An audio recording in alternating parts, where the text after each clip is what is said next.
Okay, hello everyone. We are from Group 9 from Company Law Group. We would like to do our activity 2 with the case of Tas Logistics Sendirian Berhad versus Tas Metal Sendirian Berhad. And my name is Hanif Azwardi Novian Herman. My metric number is 204504 and I will be the junior counsel plaintiff. Hello everyone, my name is Muhammad Zulfan Yahya. My metric number is 201450. My role is senior counsel plaintiff.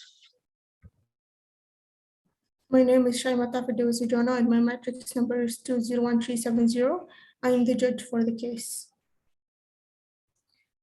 My name is Laliti Narswari. My metric number is 201459 and I will do junior counsel defendant too.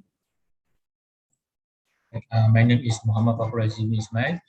Metric number 201311. I will be the senior counsel of defendant.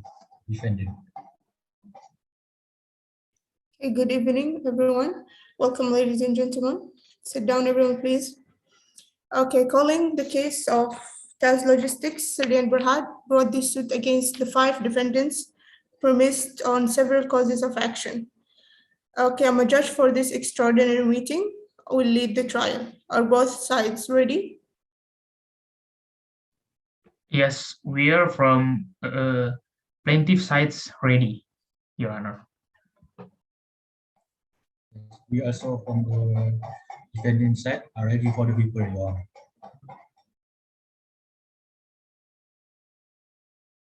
Okay, so then may we proceed with the issues and files now? Yes, please proceed for the plaintiffs to declare your file and issues now. Okay, I will start now. Thank you, Your Honor. I am the senior counsel acting on behalf of the plaintiff in this proceeding together with my co-counsel. Tas Logistics was incorporated in December 2014 with an 18.5% shareholding held by the 5th defendant, or Dato Rizwan. The balance 15% shareholding was held by the 4th defendant, Tunku Jawahir, Sdn Berhad, a public listed entity, entered into negotiation with the 2nd defendant, or Tengku Azlan, and Dato Rizwan with a view to venturing into the stevedoring business. The negotiations were successful, and on 30 January 2015, Asdion entered into a share agreement with Dato Rizwan for the purchase of 51% of Tas Logistics shareholdings. Asdion paid Dato Rizwan a sum of 6 million ringgit Malaysia for this 51% shareholding. Tunku Jawahir and Dato Rizwan then collectively held 49% of the shareholding of Tas Logistics. For the next file will be continued by co-counsel. Okay, thank you, senior counsel. Here I will explain why the defendant committed a legal error. The director is premised on a breach of fiduciary duties. According to the legal principles listed in the Companies Act 1965, the defendants have violated the law.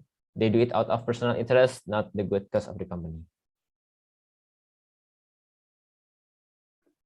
To strengthen the existing issues, Tas Logistics commenced its stevedoring business profitability for a short time.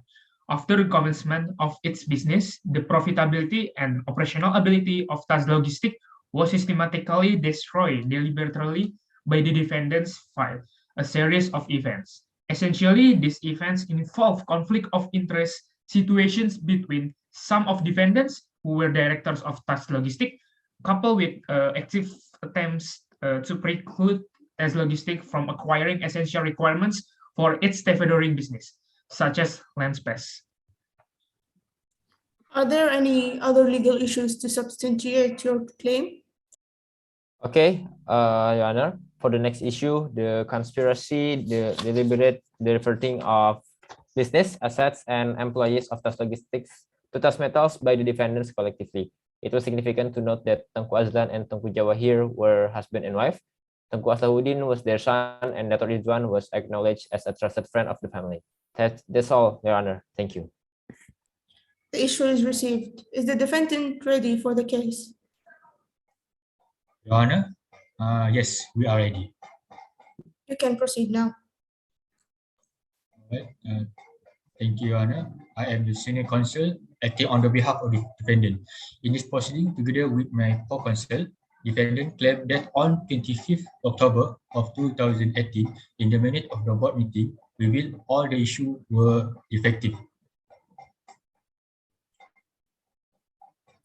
Okay, the issue brought by the plaintiff were untrue and defective, that it is occasioned by confusion on the part of its new directors are amounted to an attempt to mislead the court that there was collusion between the defendants to misappropriate TAS Logistics assets and business. The defendants then go on to express their grievance that after the setting up of TAS Metals, the new directors of TAS Logistics sought to unlawfully take possession of file and document and took a picture of such document before leaving. They further complained to attempt to break into TAS Metals office, singling out one Taipor Young, the majority shareholders of SDN for blame. Thank you for the comment. Okay. Furthermore, in essence of potential or dependent disclosed that essentially the defense is denial of the allegation, taken singly on a paragraph by paragraph basis with some degree of explanation for the various events comprising the subject matter of TAS claim against them. The counterclaim is a repetition of the defense and simply seeks damage, including aggravated damage for classified substituent to the defendant having distanced themselves completely from TAS Logistics.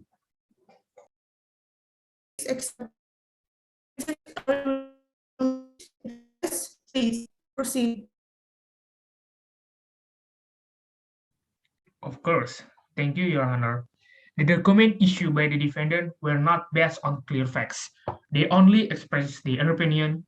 In this trial, they must state the facts that are relevant to this issue. Next, also with regards to the move to a smaller office, the learned High Court judge held that the move did not adversely affect the plaintiff's business. Since the plaintiff's work involves moving cargo from ships, the work takes place outside the office at the port or at the storage yard. Therefore, there is no need to have a large office. If required, the plaintiff can obtain a larger office in the future, but because the current office is merely rented premises. That's all from us. Thank you, Your Honor.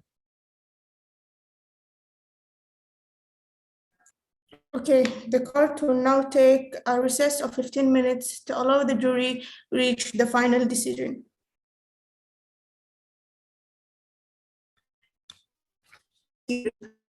Now the court will give its judgment. After listening to both losing statements, the court has reached the judgment for this case. In short, in our considered view, there was a distinct lack of judicial appreciation of the factual matrix as a whole, resulting in a failure to draw the inescapable inferences of fact and law that arose from a consideration of the same.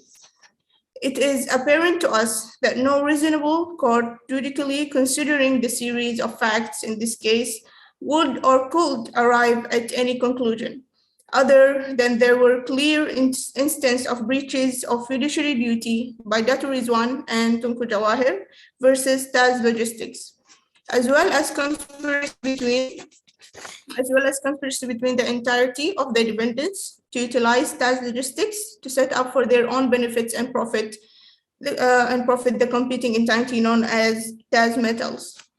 Therefore, injuring TAS Logistics economically and commercially. And for the final decision is after all aspects consideration. The learned High Court judge dismissed the plaintiff's claim and hence this appeal. Thank you.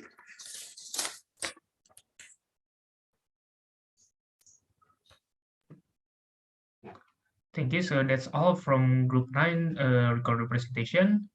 Thank you, Doctor.